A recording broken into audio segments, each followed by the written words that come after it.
King Kong Kong Rising. Con xin chiêu bao rình good.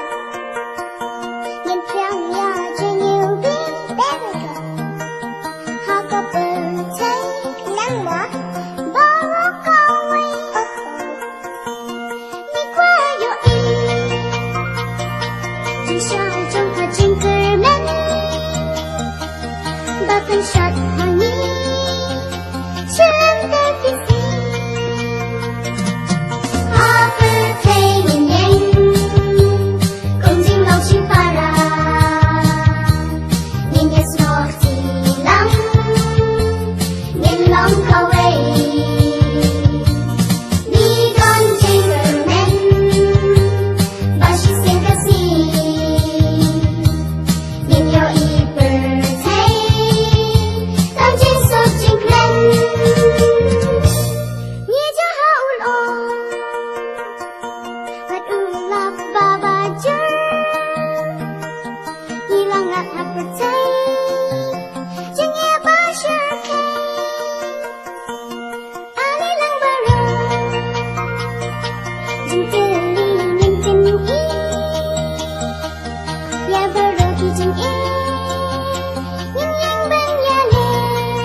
Thank you for watching video.